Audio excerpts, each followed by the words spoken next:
Baik, Assalamualaikum warahmatullahi wabarakatuh. Salam sejahtera untuk kita semua. Kali ini bersama saya Mulyadi Saputro. Nah, melanjutkan di materi sebelumnya, kita masuk ke materi keempat.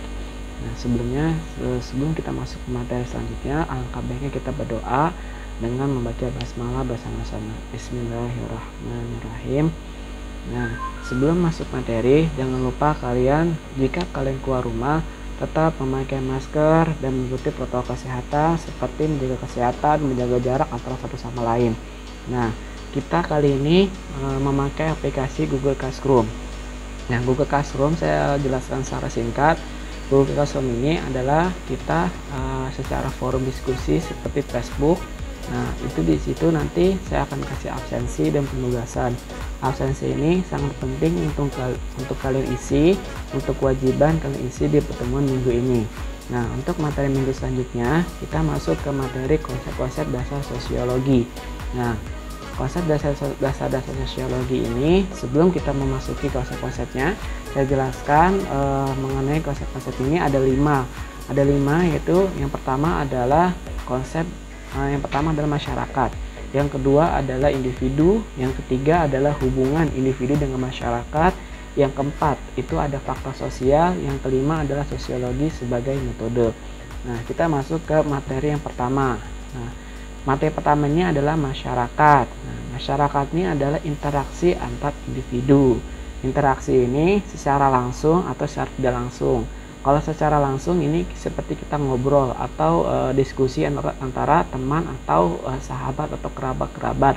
Nah, kalau secara tidak langsung ini kita bisa melalui media komunikasi seperti handphone atau media-media alat-alat yang lainnya. Nah, interaksi antar individu ini sebelumnya kita masuk ke yang pertama adalah peranan. Peranan ini sangat penting. Peran seperti apa kita melakukan diskusi antara interaksi antar individu. Nah, yang kedua, pentingnya adalah komunikasi. Komunikasi ini yang tadi saya jelaskan adalah komunikasi mungkin secara tidak langsung. Secara tidak langsung ini kita bisa melalui seperti SMS atau seperti WhatsApp atau seperti video call. Nah, secara tidak langsung tapi kita bisa melakukan interaksi antar individu. Dan yang ketiga, kita bisa melakukan interpretasi atau kesan atau pendapat antara interaksi kita antara satu sama lain dengan secara tidak langsung atau secara langsung. Nah, kenapa kita melakukan interaksi? Karena menjadikan keteraturan. Keteraturan dalam hal apa? Hal-hal yang pertama adalah peraturan, kebiasaan, dan terakhir adalah adat istiadat. Nah, sangat penting ini interaksi ini. Karena kalau kita nggak interaksi ini, kita akan tanda tanya. Karena individu ini atau masyarakat ini sangat penting untuk kita ke orang lain gitu. Jangan sampai kita sebagai masyarakat individu atau tidak individu antar satu sama lain. Jadi kita tuh penting untuk masyarakat kita atau masyarakat lain menjadikan keteraturan, peraturan, kebiasaan atau adat istiadat. Selanjutnya, nah saya jelaskan ini adalah contohnya. Contohnya itu ada di Indonesia secara simpel aja. Itu masyarakat Tionghoa yang merupakan masyarakat yang memiliki jiwa dagang. Nah, jiwa dagang ini dikembangkan dari kecil keluarganya. Nah, makanya kita kalau dari kecil mengembangkan sesuatu potensi kita, menjadikan jiwa itu dari kecil dididik dari keluarga kita masing-masing. Nah, yang kedua adalah individu. Individu ini ada 2, konsep sosial dan konsep sosiologis. Konsep sosial ini secara singkat adalah antar individu. Antar individu ini kita seperti yang tadi saya jelaskan itu, yang pertama adalah interaksi.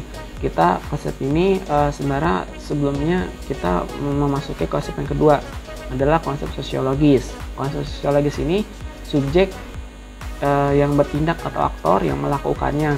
Yang melakukan itu seperti apa ya, seperti mungkin kita atau orang lain yang bertindak itu atau yang melakukannya atau orang ketiga atau orang-orang setelah ketiga itu. Nah, yang ketiga kita memasuki hubungan individu dan masyarakat. Hubungan individu dan masyarakat ini sangat penting karena individu ini kita nggak bisa sendiri, karena kita butuh masyarakat untuk mendorong kita untuk membangun diri kita atau membangun lingkungan masyarakat kita. Nah, yang keempat adalah kita fakta sosial. Fakta sosial ini saya ambil dari Bapak Immanuel Durkheim. Yang pertama, ini adalah eksternal atau di luar individu, yang artinya faktor sosialnya sebelum individu ada dan akan tetap ada setelah individu tidak ada.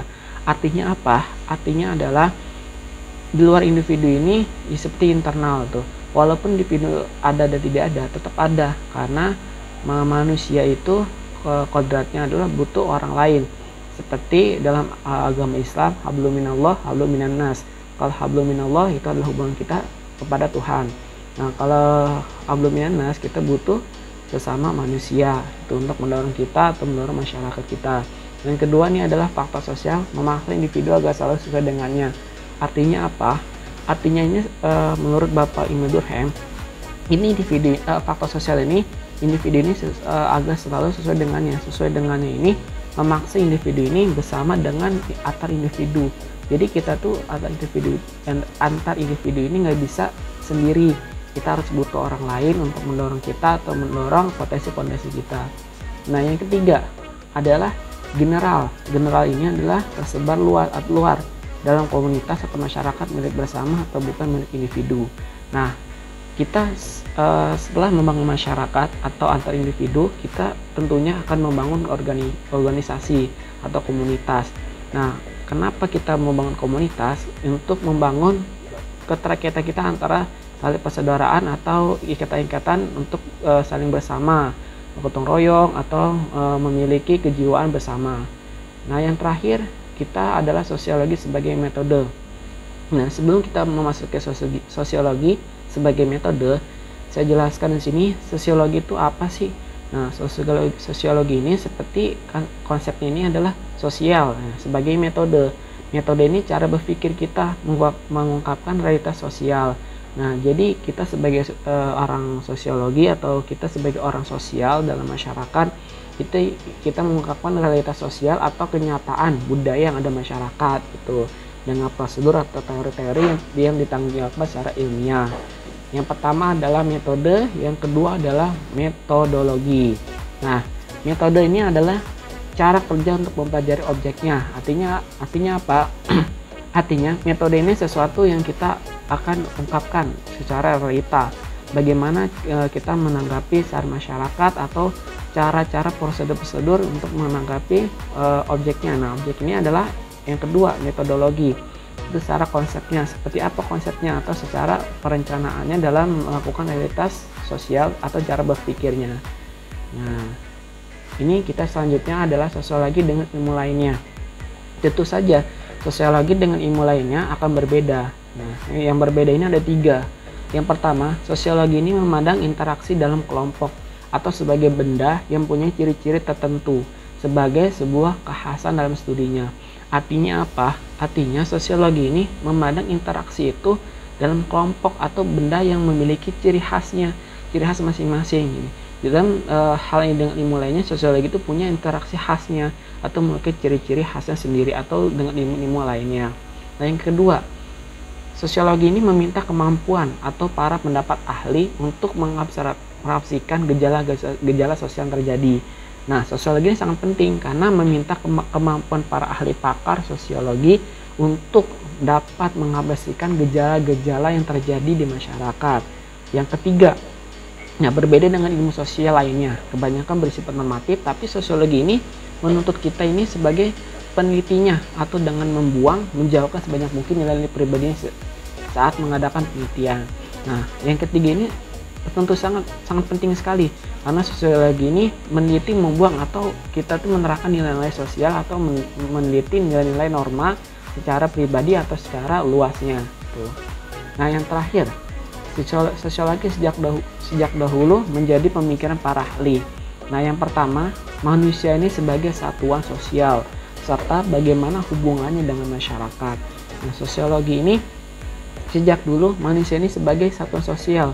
Artinya apa? Nah, artinya sosiologi ini kita butuh masyarakat atau butuh orang lain untuk membangun bagaimana masyarakat itu antar individu menjadi memperkuat. Nah, ya. Yang kedua adalah proses sosial atau ketentuan sosial tentang apakah definisi masyarakat itu, bagaimana pembentukannya. Nah, tentu saja proses sosial ini seperti banyak ya. Bisa kalian pahami itu ketentuan sosial ini bagaimana definisi masyarakat itu. Nah, masyarakat itu kan beda-beda. Ada masyarakat yang menentukan agamanya kuat atau memiliki pribadi-pribadi adat istiadat yang berbeda-beda. Nah, yang ketiga, struktur sosial, bagaimana masyarakat diatur dan ditertibkan. Nah, banyak ya masyarakat yang ditertibkan dengan aturan-aturan, ada juga masyarakat yang ditertibkan dengan adat istiadat, macam-macam masyarakat ini. Makanya tentu saja kita butuh masyarakat untuk menerapkan mungkin dengan masyarakat kita, dengan masyarakat lainnya. Nah, yang terakhir adalah sosiologi itu sendiri dipandang sebagai sebuah metode dan perkembangannya. Nah, tentu saja para ahli ini mengeluaskan ini dengan metode-metode atau perkembangannya seperti metode deduktif, metode induktif, atau metode empiris. Nah, oke, sampai sini. Mungkin jika ada pertanyaan silakan ditulis di Google Classroom, di diskusi komentar kelas. Jika ada pertanyaan silakan kalian nanya. Kita diskusi saja jika memang kalian ingin bertanya. Sekian dari saya Mulyadi Saputro dari Guru SMA Terbuka SMA Negeri 5 Depok. Terima kasih. Wassalamualaikum warahmatullahi wabarakatuh.